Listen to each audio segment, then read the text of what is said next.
What happens when one of Hollywood's most legendary actors walks into what should be a routine daytime interview, and the atmosphere immediately turns electric, tense, and unpredictable? In just a few seconds, a single misstep, a poorly chosen question, or a hint of disrespect can ignite a confrontation that no one in the studio will ever forget. It was a typical Tuesday afternoon on the Tamron Hall Show. The cameras were rolling, the crew bustling quietly behind the scenes, and the audience chatting excitedly about what was supposed to be another celebrity interview. Then the doors opened. Samuel L. Jackson stepped onto the set. Tall, imposing, and commanding without even trying, he moved with the effortless confidence of a man who has spent decades mastering his craft. Every eye in the studio followed him as he made his way to the guest chair, that signature smile on his face, a smile that had lit up cinema screens around the world for decades. The applause was immediate, thunderous, almost reverent, as if the studio audience collectively acknowledged the arrival of a true Hollywood titan. And yet, on the other side of the desk, Tamron Hall sat poised, professional, but with a tension in her eyes that hinted at something beneath the surface. What should have been a warm, cordial welcome instead carried the faint edge of impatience, a subtle note of irritation at the excitement he drew. It was in that split second, in that delicate dance of greetings and handshakes, that the stage was set. A conversation that began with smiles and pleasantries would soon spiral into one of the most talked-about confrontations in daytime television history. One provocative question, one dismissive comment, and suddenly, the studio audience wasn't just watching an interview. They were witnessing a masterclass in tension, control, and the kind of confrontation that leaves everyone in the room holding their breath. Samuel L. Jackson wasn't just another guest walking onto a daytime talk show set. He was a force of nature, a living legend whose very presence demanded attention. From the moment he stepped into the studio, the energy shifted. The audience, initially chatting and adjusting their seats, fell silent, sensing the aura of a man who had not only dominated Hollywood for decades, but had become a symbol of charisma, talent, and unshakable confidence. Dressed casually yet impeccably, Samuel's posture spoke volumes before he even opened his mouth. Every step he took was measured, purposeful, a subtle declaration that he was in control of the room simply by existing in it. Cameras pivoted, instinctively, capturing every movement, every gesture, as though they, too, recognized the gravity of the moment. He flashed that iconic smile, the one that has charmed audiences from Pulp Fiction to Avengers, a smile that suggested warmth but carried an unmistakable edge, a quiet warning that he was not someone to be trifled with.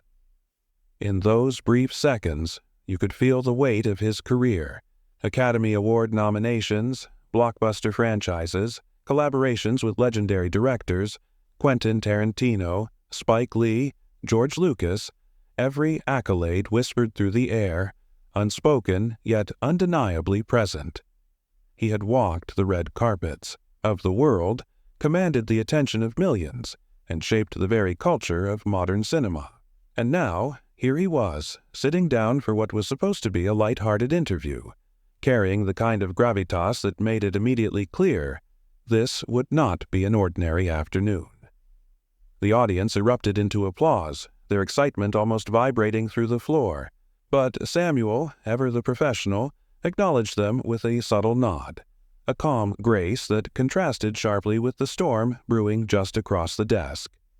This was a man who knew exactly who he was, and more importantly, he knew exactly how he expected to be treated, and from the first word he spoke, it was clear. No one, not even a seasoned talk show host, would walk over Samuel L. Jackson without consequence. Across from Samuel L. Jackson, Tamron Hall sat poised behind her desk, the picture of professionalism, or, at least, the version of it she presented to the cameras. Her blazer, bright and immaculate, reflected the polished image she cultivated for daytime television. Her smile, wide and practiced, was the kind that television hosts use to signal warmth and approachability. Yet something in her eyes hinted at a restrained impatience, a subtle tension lurking just beneath the surface. From the moment Samuel entered, it was as if the air in the studio shifted. Tamron had spent years mastering the art of hosting, steering conversations, keeping audiences engaged, and projecting control. But the energy Samuel brought into the room was different. It wasn't loud or theatrical. It was commanding in its quiet intensity, the kind of presence that demanded respect without ever asking for it. And for the first time that afternoon, Tamron's composure flickered. Her greeting was measured, almost clipped. "Well, well, Samuel Jackson, everyone," she said, voice pleasant but carrying the faintest edge of barely disguised irritation. There was a practiced cadence to her words, a rhythm meant to maintain authority over the conversation. But the audience sensed the undercurrent, a clash of titans even before the first question landed. Tamron's eyes occasionally flicked towards the crew as if seeking reassurance, yet her posture remained upright, confident, broadcast ready.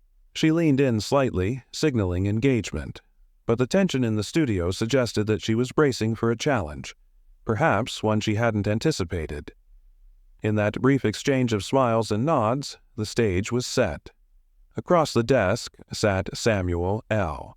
Jackson, a Hollywood icon unflinching in his presence, and Tamron Hall, a seasoned host grappling with the invisible force of his authority. The audience could feel it. Something extraordinary was about to unfold. Tamron Hall took a deep breath, straightened her blazer, and leaned forward ever so slightly, signaling to the cameras that the interview was about to begin. The audience hushed, sensing that the routine chatter of daytime television was about to be replaced with something far more charged. Then she asked the first question, one that seemed harmless at first, but beneath its surface lay a subtle edge. "So, Samuel," she began, voice bright yet laced with a hint of condescension, "you've been in Hollywood for decades. Some might wonder if it's time for actors of your generation to make way for younger talent. When do you think it's time to step aside?" The words landed like a sudden gust in the studio, catching both audience and crew off guard. Samuel's eyebrows rose, a flicker of surprise crossing his composed features, but only for a moment. His lips pressed together briefly before forming the unmistakable calm, measured response that anyone familiar with him would recognize. "Step aside, Tamron," he said slowly, voice steady yet carrying an unmistakable edge. "Curious question. Did someone tell you I was here to announce my retirement, or are you just testing my sense of humor?" The studio audience stirred, murmuring in anticipation. Something about his delivery, the controlled tone, the subtle weight behind each word, suggested that this was no ordinary retort. Samuel leaned back slightly in his chair, maintaining a calm exterior while the tension in the room thickened. Tamron, unfazed, or perhaps unwilling to show the slightest crack in her composure, smiled tightly and continued. "I'm just asking the questions viewers want answered. Surely at 75, you must be thinking about slowing down." Samuel's gaze sharpened. "At 75? Tamron, I'm 75, and I'm curious. Did your research team prepare for this interview, or are we winging it today?" The words hung in the air, a subtle challenge. The audience shifted in their seats. The tension was palpable. What? Should have been a simple question had ignited a spark, and the fire of confrontation was only just beginning. Instead of easing back, Tamron leaned in, her smile tightening as she pressed forward with another pointed question. "Look, Samuel," she said, her tone sharp yet casual, "your recent projects haven't exactly been blockbusters. Some people are saying maybe you've lost your edge. What do you say to critics who think you're coasting on past successes?" The room went still. Samuel's jaw tightened imperceptibly, his eyes narrowing just enough to signal that the calm before the storm had ended. "Which critics, Tamron?" he asked slowly, his voice low, deliberate, every word measured. "Names. I'd love to send them tickets to my next premiere. Or are we speaking in vague rumors?" Tamron waved her hand dismissively. "Oh, you know, industry insiders, people in the know." She offered no specifics, as if hoping the ambiguity would mask the insult. Samuel repeated her words, deliberate and controlled.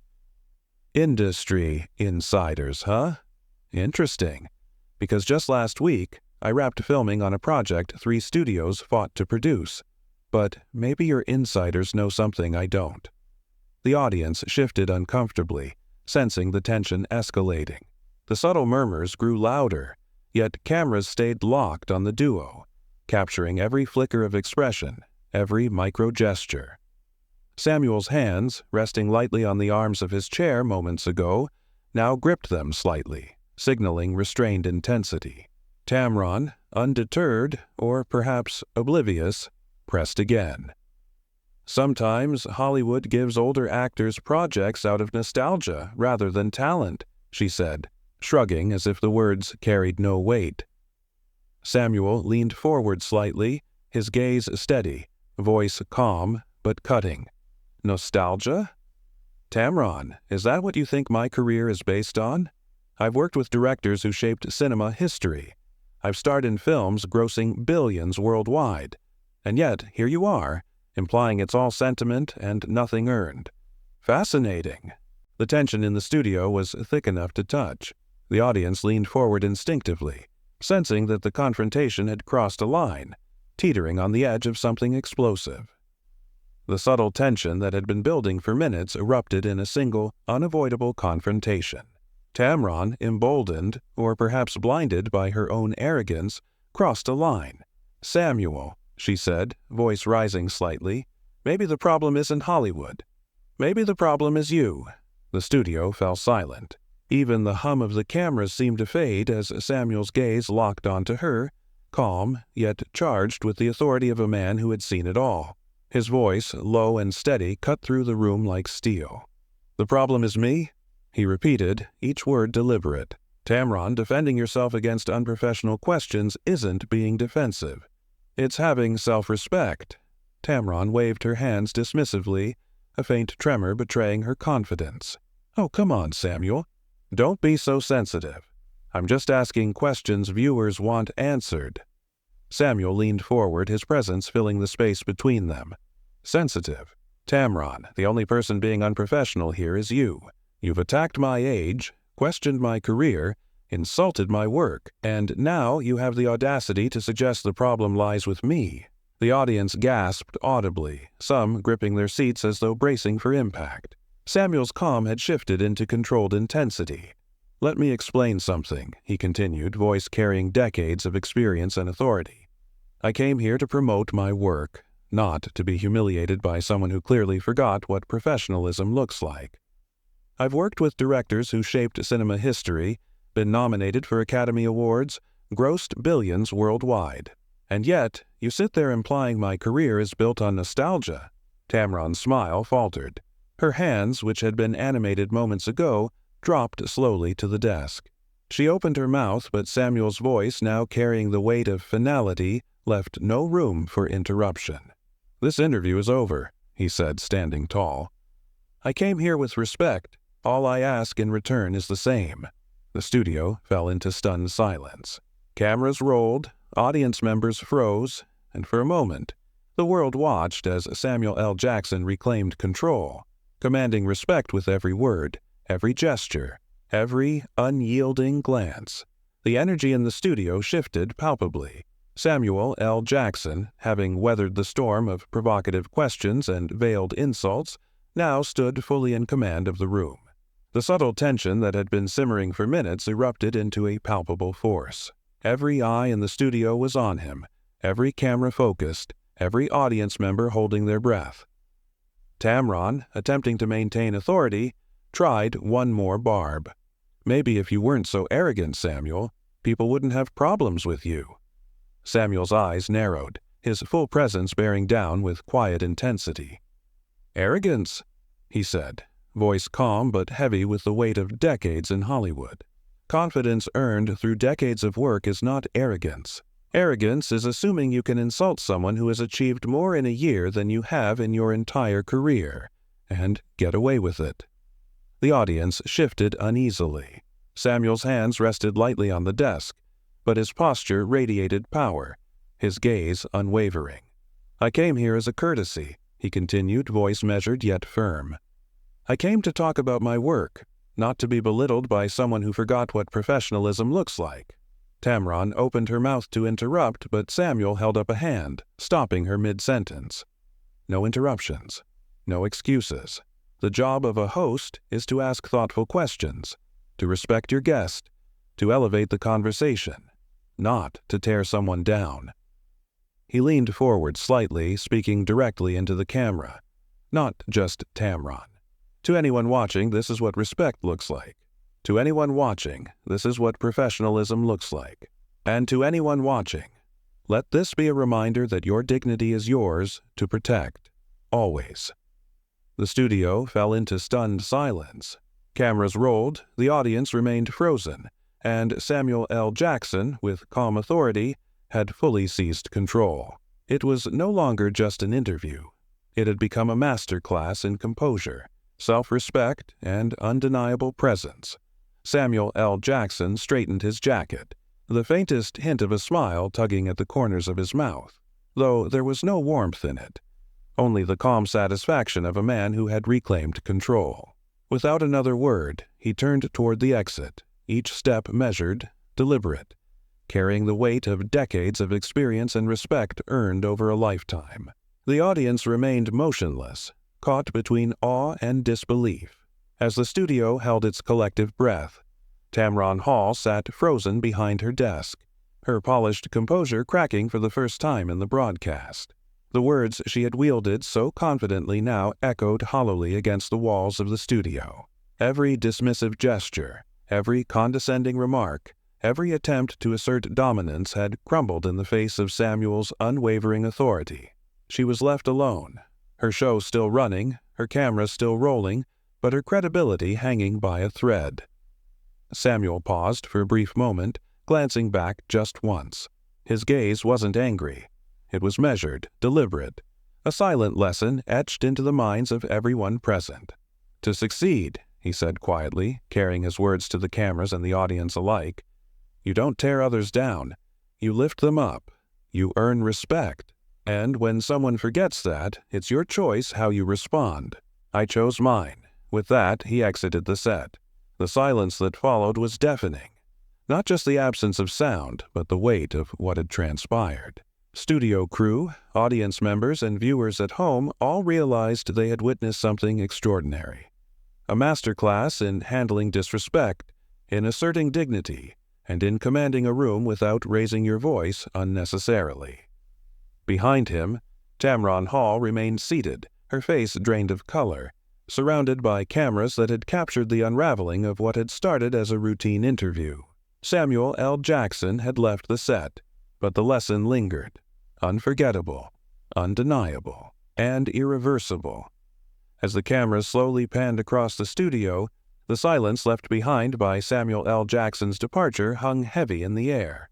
What had started as a routine daytime interview had transformed into a lesson in power, presence, and professionalism, a moment none of those in the studio, nor the viewers at home, would ever forget. The takeaway was clear.